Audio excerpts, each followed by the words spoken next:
और मीडिया के सभी साथीगण, और आज अंतर्राष्ट्रीय प्रेस दिवस है।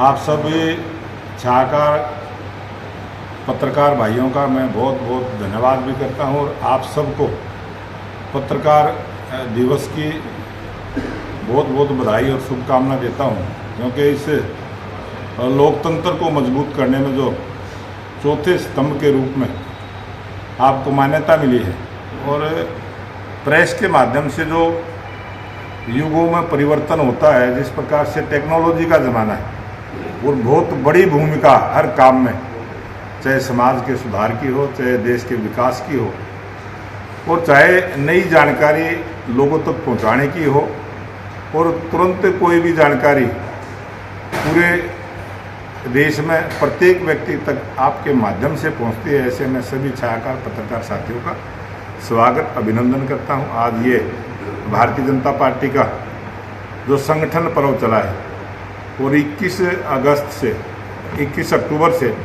हरियाणा प्रदेश में भी ये सदस्यता अभियान की शुरुआत हुई, और आज की डेट में 10 लाख से ज़्यादा भारतीय जनता पार्टी के सक्रिय सदस्य ऑनलाइन जो भारतीय जनता पार्टी का सिस्टम है मोदी ऐप के माध्यम से रजिस्टर्ड हुए, और भारतीय जनता पार्टी के तमाम कार्यकर्ता, तमाम समर्थक जो भारतीय जनता पार्टी की जिस प्रकार से हरियाणा प्रदेश में लगातार तीसरी बार स्पष्ट बहुमत की सरकार बनी है, ऐसे सब लोगों को पार्टी से जोड़ने के लिए, पार्टी के प्राथमिक सदस्य के रूप में दर्ज करने के लिए ये पार्टी का अभियान चला है। हरियाणा प्रदेश में 20,629 बूथ हैं। प्रत्येक बूथ पर 250 की सदस्य में भारतीय जनता पार्टी के सदस्य बने, इस प्रकार का अभियान लिया है। उसमें महिलाएं भी हों, युवा भी हों, किसान भी हों, प्रत्येक वर्ग की भागीदारी भारतीय जनता पार्टी के इस सदस्यता अभियान में रहे, उस काम में हम सब लगे हैं। और आज विश्व की सबसे बड़ी राजनीतिक पार्टी भारतीय जनता पार्टी जिस प्रकार से लगातार 2014 से देश में और प्रदेश में सत्ता में है, जो गरीब कल्याण की योजनाओं को हमने चलाने का काम किया है, और देश के मान सम्मान को और गौरव को बढ़ाने का काम जो देश की लोकप्रिय प्रधानमंत्री नरेंद्र मोदी जी ने किया, और भारतीय जनता पार्टी का जो मूल मंत्र है सेवा ही संगठन, उस प्रकार से लोगों को ऐसे जो सेवा का भाव रखते हुए जो संगठन राजनीतिक सेवा का कार्य कर रहा है, उसमें जोड़ने का ये हमारा अभियान है, और आज उसी के निमित्त में आपके बीच में आया। 2026 में जब उसकी शुरुआत होगी, उसकी कमेटियां बनेंगी, वो कमेटियां अपनी रिपोर्ट देंगी, जनसंख्या का आकलन किया जाएगा, सब चीज़ों का आकलन करते हुए सीटों का परिसीमन होगा, सीटें बढ़ेंगी, और वो अनुमान है इस प्रकार का स्पष्ट। जब कमेटियां बनेंगी, जब काम शुरू होगा, तब हम संख्या बताएंगे। भारतीय जनता पार्टी की जहाँ जहाँ भी जीत होती है, वहाँ इस प्रकार के जो भी कांग्रेस पार्टी के नेता बयानबाजी करते हैं, और आप सब ऐसे जागरूक पत्रकार साथी हैं, चैनल चलाने का काम करते हैं, और इसी चुनाव परिणाम में आपने सब कैमरे पर देखा भी है, और टीवी चैनल वालों ने दिखाया भी है कि जो 32 वोट से जो पूर्व में IAS अधिकारी रहे, वो पहले हमारी पार्टी से सांसद भी रहे, काफ़ी प्रयास किया, उस पत्रकार ने भी पूछने का प्रयास किया, लेकिन उस विजेंद्र सिंह ने EVM पर आरोप नहीं लगाया, क्योंकि उनको सिस्टम का पता था, वो एक अधिकारी रहे हैं, और किस प्रकार से टेक्नोलॉजी के माध्यम से पारदर्शिता के साथ ये काम होता है। लेकिन कांग्रेस पार्टी के कुछ लोग जो इस लोकतंत्र का जो परिणाम आया, उस लोकतंत्र के परिणाम का सम्मान भी नहीं कर पाए, उसकी हार की बौखलाहट से अनाप शनाप बयानबाजी करते हैं, अनाप शनाप आरोप लगाते हैं, और अब की बार तो उन्होंने हद कर दी कि निर्वाचन आयोग पर भी आरोप लगा दिए, मशीनों पे भी आरोप लगा दिए, और बहुत सारे आरोप जिस प्रकार की भी उनकी भावना है वो लगा देते हैं। और मैं आपके माध्यम से ये निवेदन करूंगा कि पहले ये स्पष्ट करें कि जहां उनके 37 विधायक जीत कर आए थे, क्या वहाँ EVM ठीक थी? इस बात का वो जवाब दें, और आप सबने भी ये जवाब उनसे मांगना चाहिए। 2026 में जब उसकी शुरुआत होगी, उसकी कमेटियाँ बनेंगी, वो कमेटियाँ अपनी रिपोर्ट देंगी, जनसंख्या का आकलन किया जाएगा, सब चीज़ों का आकलन करते हुए सीटों का परिसीमन होगा, सीटें बढ़ेंगी, और वो अनुमान है इस प्रकार का। स्पष्ट जब कमेटियां बनेंगी, जब काम शुरू होगा, तब हम संख्या बता देंगे। ये भारतीय जनता पार्टी की 2014 से सरकार है और हमने महसूस किया और पूर्व के हमारे मुख्यमंत्री मनोहर लाल जी ने उस सारी व्यवस्था को देखा, और जब वो मुख्यमंत्री थे और हमारे ज्ञानचंद गुप्ता स्पीकर के रूप में थे, उस समय ये बात चली थी कि परिसीमन के बाद विधानसभा की सीटें बढ़ेंगी। और मैं 2019 से 24 तक विधानसभा का सदस्य रहा हूँ। हमने भी महसूस किया है वहाँ अधिकारियों के बैठने की पूरी व्यवस्था नहीं है। वहाँ कमेटी रूम भी 2 है जिसमें बहुत सारी दिक्कतें आती हैं। कई दफ़ा हमने भी बैठ के जो है कमेटी रूम में जगह नहीं मिलती, तब बैठक करने का दूसरा स्थान का चयन करना पड़ता है। बहुत सारी दिक्कतें हैं। और पंजाब का जो सरकार है, कई कमरों पे तो एक हिस्से पे अपना सामान कबाड़ डाल के वो कब्जा किए बैठे हैं। ये पंजाब में इस प्रकार की सरकारें रही हैं जिन्होंने जो हिस्सा हरियाणा का देना चाहिए था वो भी पूरा नहीं दिया है।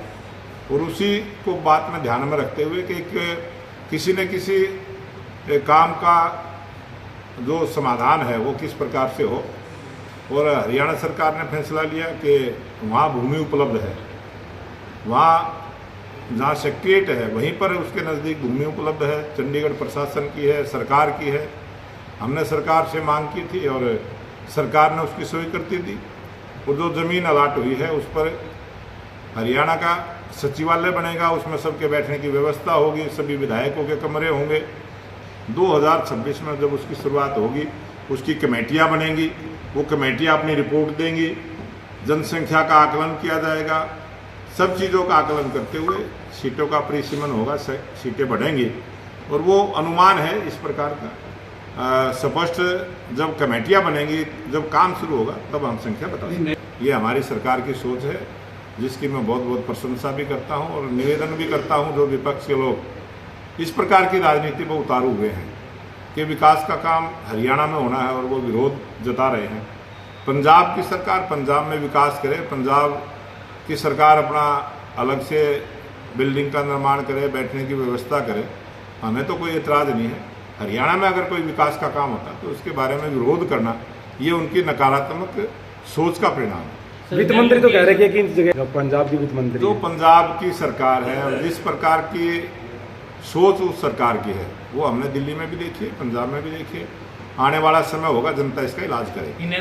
भारतीय जनता पार्टी को जिताने का सबसे बड़ा हाथ हरियाणा की जनता जनार्दन का है, जिसका हमने सम्मान किया है, जिसको हम भगवान के रूप में मानते हैं। और हम उन सबका धन्यवाद करते हैं जिन्होंने भारतीय जनता पार्टी की सरकार बनाने का काम किया। आज सेंट्रल सेक्रेटरीट के अंदर या जो विधानसभा है, विधानसभा के अंदर भी विधायकों के बैठने के कमरे आज तक उपलब्ध नहीं है। और इस प्रकार की एक सोच लेके विकसित भारत की जो कल्पना हमने की है, जो 2047 तक ये देश विकसित राष्ट्र बनेगा और जनप्रतिनिधि को काम करने के लिए बैठने की व्यवस्था भी ना हो, ये बड़ी सोच रखते हुए हरियाणा सरकार ने जो फैसला लिया और केंद्र सरकार ने जिसकी स्वीकृति दी है, मैं बहुत बहुत धन्यवाद भी करता हूँ। के मुद्दे पंजाब के साथ हरियाणा के हैं।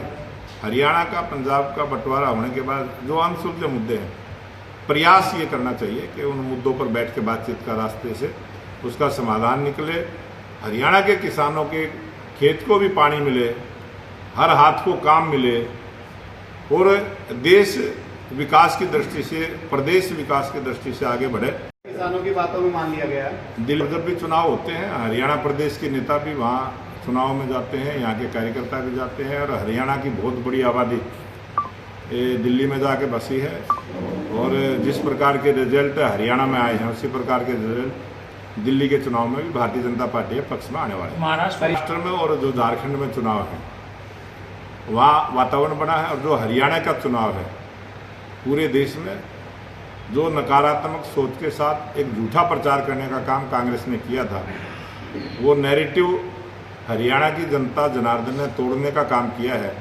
और आज सबकी सोच बनी है कि महाराष्ट्र में भी और झारखंड में भी भारतीय जनता पार्टी की स्पष्ट बहुमत की सरकार बनेगी।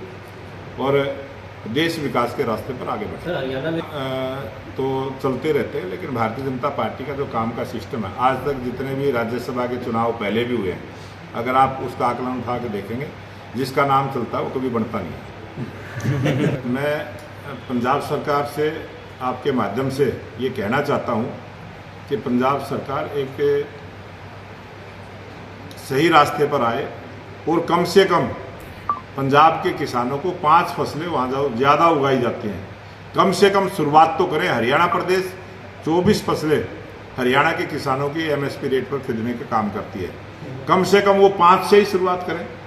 ये मेरी मांग है कि पंजाब की जो सरकार है, आने वाले समय में जब भारतीय जनता पार्टी की सरकार पंजाब में बनेगी, उस समय जिस पैटर्न पर हमने हरियाणा के किसानों को जो सुविधा दी है, उसी प्रकार की सुविधा पंजाब के किसान को भी भारतीय जनता पार्टी की सरकार देगी। सर फ्री के आसपास रहेंगे ये एक अनुमान है और पॉपुलेशन के आधार पर जो एक फार्मूला बनेगा, उस फार्मूले के आधार पर सीट कितनी बननी है, वो संख्या जो है, जब वो प्रक्रिया 2026 से शुरुआत होगी, क्योंकि ये सारी प्रक्रिया का जो टाइम है वो 2026 से शुरुआत है।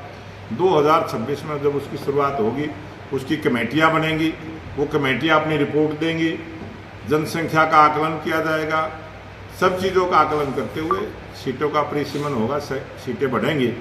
और वो अनुमान है इस प्रकार का, स्पष्ट जब कमेटियां बनेंगी, जब काम शुरू होगा, तब हम संख्या बता देंगे। 2026 में जब उसकी शुरुआत होगी, उसकी कमेटियां बनेंगी, वो कमेटियां अपनी रिपोर्ट देंगी, जनसंख्या का आकलन किया जाएगा, सब चीज़ों का आकलन करते हुए सीटों का परिसीमन होगा, सीटें बढ़ेंगी। और वो अनुमान है इस प्रकार का, स्पष्ट जब कमेटियां बनेंगी, जब काम शुरू होगा, तब हम संख्या बता देंगे। नया सरकार से आप सबने देखा है, देश का लोकसभा का भवन बना है, संसद भवन बना है, और ये भारतीय जनता पार्टी की सरकार के समय और देश के लोकप्रिय प्रधानमंत्री नरेंद्र मोदी जी के समय में ये उसका शिलान्यास भी हुआ और उसका उद्घाटन भी हुआ। उसी प्रकार से हरियाणा का जो सचिवालय बनेगा, वो हमारी भारतीय जनता पार्टी के सरकार के द्वारा उसका शिलान्यास भी होगा और उसका उद्घाटन भी होगा, और पूरी व्यवस्था के साथ उसमें सारी चीज़ों का आकलन करते हुए, नई सोच रखते हुए, विकसित भारत का संकल्प को देखते हुए और विकसित हरियाणा को परिकल्पना को ध्यान में रखते हुए सारी व्यवस्था को हम बनाने का काम करेंगे। और ये जो आज हरियाणा के सचिवालय का विरोध करने पर जो उतारू हुए हैं, इन्होंने तो देश की जो आज़ादी के बाद नई संसद भवन का उद्घाटन हुआ, उसका शिलान्यास हुआ, तब भी उन्होंने इसी प्रकार की भाषा बोलने का काम किया था। और ये सारी जनता जानती है, सारा देश जानता है।